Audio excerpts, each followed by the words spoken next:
Nangangamba ang ilang residente ng Bella Vita Subdivision sa Barangay Halayhayin, Pililla, Rizal sa posibleng pagkakaroon ng panibagong flash flood sa kanilang lugar sakali at dumating ang malalakas na pag-ulan.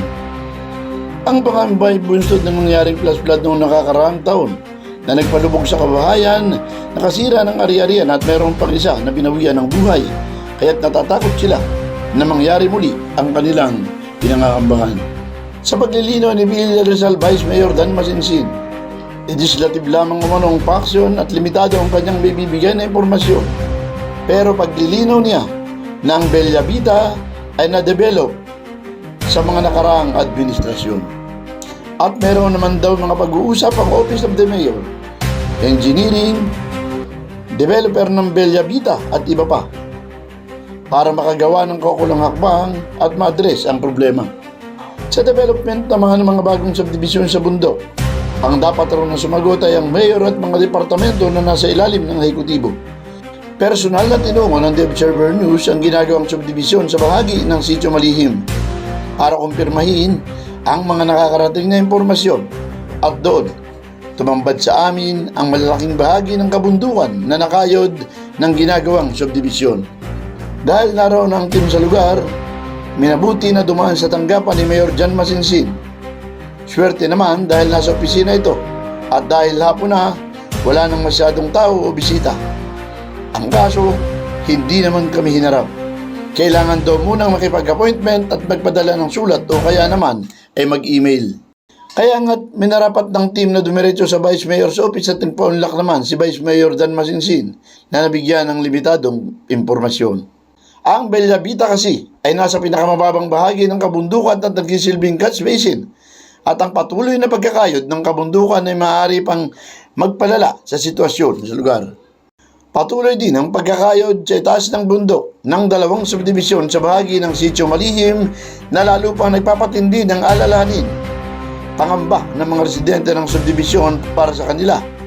Ang patuloy na pagkakayod ng dalawang developer sa kabundukan ng Malihim ay mistulang nakaumang na panganib. Ilan sa mga katanungan na isa ng alamin ng team mula sa tanggapan ng alkalde ay ang mga sumusunod.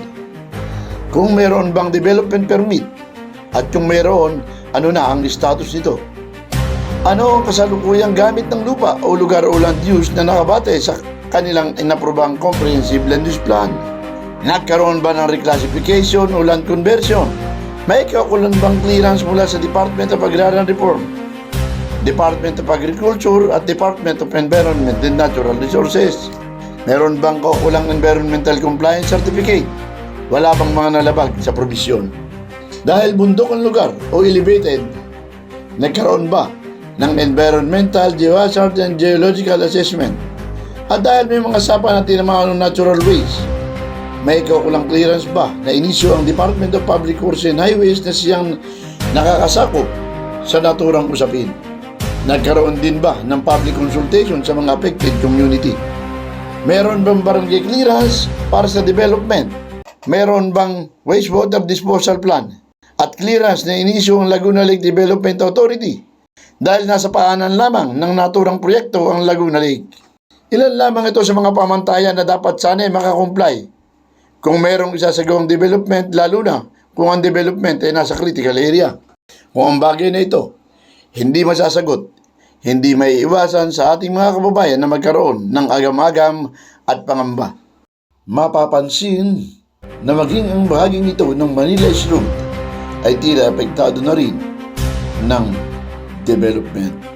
Sa kasalukuyan, nananalangin lamang ang mga residente ng subdivision at ng mga naninirahan sa mabababang lugar sa Halayhayin na huwag sanang mangyari ang kanilang pinapangambahan. Tinatawagan din ng pansin ang mga kinakaukulang ahensya ng pamahalaan katulad ng Department of Environment and Natural Resources, Environmental Management Bureau, Mines and Geosciences Bureau, Department of Public Works and Highways, Department of Agriculture, Department of Agrarian Reform, at ang Laguna Lake Development Authority.